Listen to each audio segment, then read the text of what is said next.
Have you unboxed the lightning strike yet? He actually has.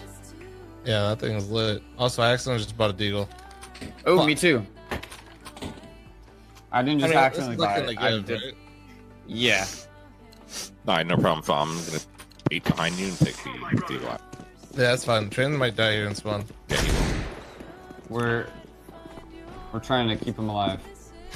Dude, saving Private Train. Here, dude. Actually. All right, let's go. I'm gonna go make some fried chicken real quick. I'll be right back. My man. Nice one shot. To be honest, I thought that was somebody in the game saying that. I was just like, It's good. They've been cheating all game, probably, maybe. EQ? That was fucking weird, dude. What? Next case you open is a mic. Welcome. Stop. That was Stop right so there. fucking Blue team, weird. come here. Stop. Yeah, That was definitely weird. That's true. Yeah, that's true. That's true. That That's was pretty weird, chat, was it not? I got gloves! I got gloves! Crimson web! Crimson webs! What the fuck? Yes! Dude, what the What did I tell you? What did I tell you? They won't really get a chance. Does fall back. Wait to see if the push is going to come through. There's the flashbang out. So Stanislav will peek at mid. He gets the info. It's not worth overextending. Oh! Ethan plucked out the air. It's simple. He's popping off right now. A beautiful frag to find to try and keep him into the game, as they need to keep it flawless from this point forward. Can he try and clean up? Does start to mop them away. As Tarek's gone. That's 2 found for Na'Vi. And pick this one up for EG. Finds 1 kill. Simple's gone. Electronic trades it. He's had 2 kills into the round, but he'll need 4 to win it. Still a definite possibility, though. Electronic on this map earlier in the tournament was utterly fantastic, and I wouldn't be surprised if he's able to take this over the line. Even still, though, it is going to be Tarek, a low HP battle, a brawl to be taken. Electronic, I think he's going to try and make the cross back to long. He does have a P250, so the range is going to work out for him. Obviously, the USP is not bad from that position either. The problem is Tarek is going to have a really tough time because he doesn't have a kit, so it has to be a 10-second defusal. So all really Electronic has to do is make sure he peeks and doesn't die. He doesn't even need to fight this. He can literally win it time-based alone. Now, I think soon he'll find out that extra piece of information that Tarek is going to try and get onto the bomb. And yeah, that's it. That's already the round over. This is done. There is absolutely no way that Tarek wins this. Electronic. Okay, so as I was saying, yeah, I was when I first ran Liquid, they made me use Razor, and I had to use a Death Adder, and I did not like it. And it was in my contract where I was forced to use it for like 3 or 4 months, and then if I didn't like it, I could just switch off. So I literally just counted my time until I could switch it back off of it. It was. I think EG have definitely been the better side. They need something to change with this A-take, and putting Guardian there with the AWP to cover towards Squeaky could be the change that they so dearly needed. Unfortunately for them, they might have had the right idea, but they've broken the norm, Tom. They're going for the outside control. This is where things have been switched up. The smokes are down. It allows safe passage for EG. As they solemnly swear they're up to no good. They make their move down through Secret, rather. Guardian peeling back scouts with the AWP. Oh, the adjustment is fantastic. As he gets free and somehow survives. Finally goes down. A circle punish him with a P250. Я из этого клипа сделаю.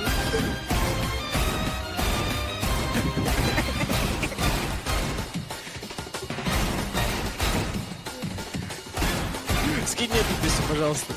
Да, я видео буду делать.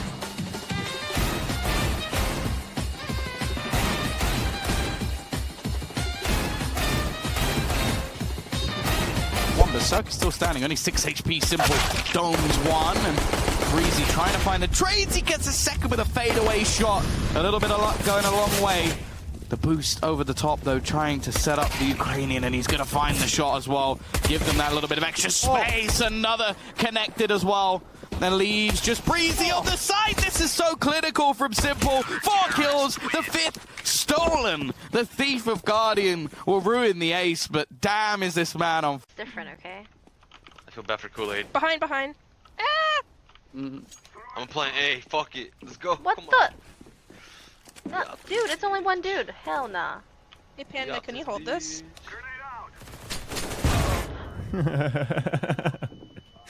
Oh my god. So toxic. Jesus. Thanks for holding it. Con efectos de humo, se vieron unas luces, arrastraban un humo y se oía un sonido que decía ¡Subnormal!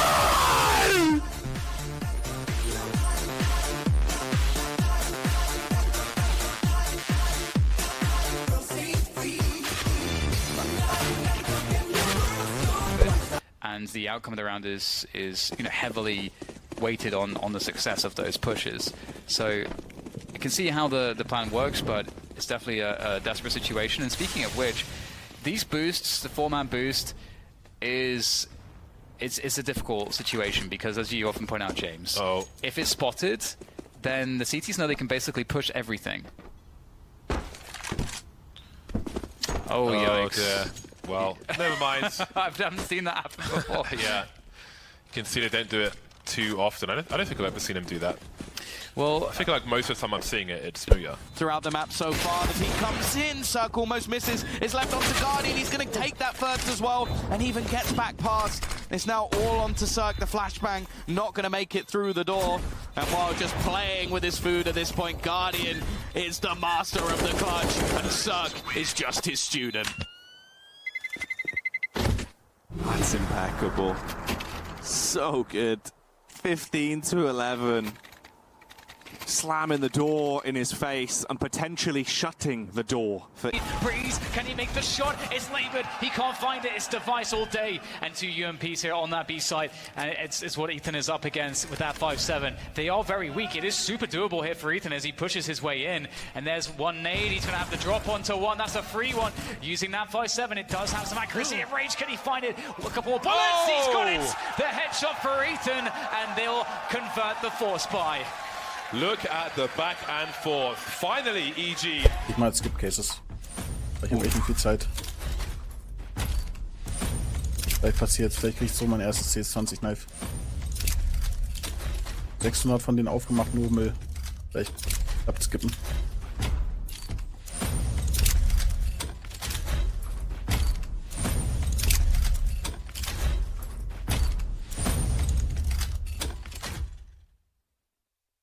Real nice from Tarek. That's such a huge round for EG. That dramatically changes the scope of things if they can win this consecutive round. Astralis now charging into the A bomb site. Flashbangs galore, but the frag is going the way of Evil Geniuses. 5 versus 3. Ethan has position on Squeaky. Breeze on Hut as well. There is a T lurking there. Device low, creating some space with a smoke grenade, as will Evil Geniuses. This is a great start. No damage done yet to EG.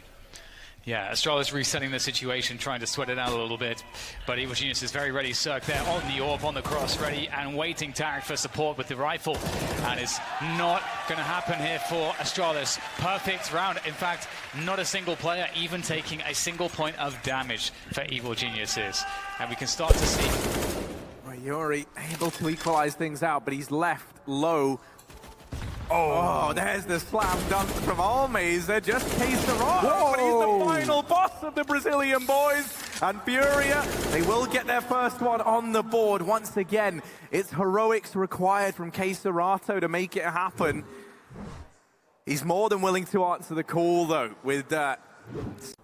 He's not going to be punishing and picking them to pieces. Instead, they'll be able to get in for free. They use the flashbang to try and turn the corner. Molotov down as well in case anyone's hiding on the stairs. And they've got that B site. Breezy. He's just waiting as well for the backstab, the rotations to come around. s1mple was poised. And pixel perfect as he gets that kill back. I think there's already 2 players on this lower bomb site. Make that a third coming in the form of Electronic on the flank.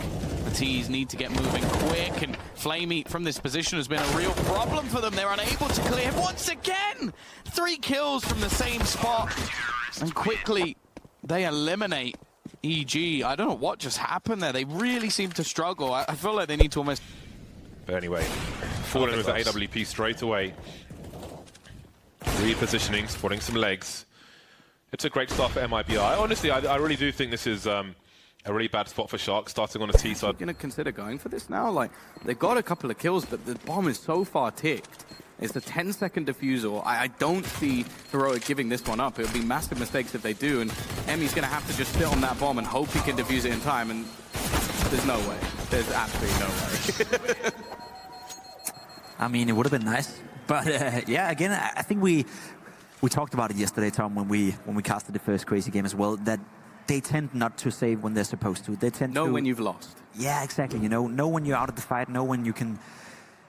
I've said it plenty of times throughout this tournament already, but optimize your situation even though you're losing. You know, you can optimize your situation when you're winning by making sure you don't die. The economy of evil geniuses, and you can see now this is where we start to see this new buy coming into play, or new possibilities. A couple of Galils purchased by Avangard. They go for the force around the AWP, straight through the smoke. It Breeze on the other end of it, just as James was talking about previously, and he's going to just stop this rush dead. He's got himself a Krieg as a reward as well, and things are not looking good here for Avangard. They've also lost Catwalk. Tarek around the smoke. It's going to pick off one more, and it just gets worse. Avangard in so much trouble here, and on top, he's nearly burnt to a crisp. So much damage done by utility alone before they've even had contact with another player. A wild spam through the smoke, and he will be able to eliminate Breezy. s1mple swallows soup as Ethan is down. But here comes Cirque, riled up with the AWP. He only gets the one. There's 7 seconds left. They need to grab the bomb. They haven't picked it up. They're not going to go for it. The round's over, Tom. I don't know what happened there. I don't know if they sort of lost that in translation as the bomb was dropped when they sort of had 20. And that's a fantastic shot there. Oh my god, isn't he just something? Falling back with the AWP, and he's going to get himself another kill. What do you do against that? It's a hard thing to deal with. I feel like that needs special tactics in itself. Oh, valuable utility, I should say, left on Na'Vi. They've got a couple of HEs and a flashbang. The cross is going to be watched. Electronic knew he had to challenge that to give s1mple the chance to plant the bomb. And now knowing that short is clear, he can opt to get that down. The shot through the box, not going to connect. Breezy quick in, but s1mple that bit faster. Now Cirque left alone. s1mple decimates his opponent, gives Na'Vi the lead back after quite a long break from being in front. Now the CT side, well, back to pistols. Just one more. They at least guaranteed themselves an overtime to win this match. But, of course, you want to get it done immediately. And I'm curious what this has done to the money of Astralis. It looks like Astralis with the bomb plant are going to be good to go for a full buy. But what a save from JNT. They were frozen. They were stuck in the mud. They needed something, and JNT provided that. And now it's going to be down to this. It is tense. It's be the defender of the site, the breaker of dreams, as he gets the double kill, the collateral, and it's all left on JW. It's done. He doesn't have the time. There's absolutely nothing he can do. We're heading into overtime here as K and G, out of absolutely nowhere, just domes another. Leaves only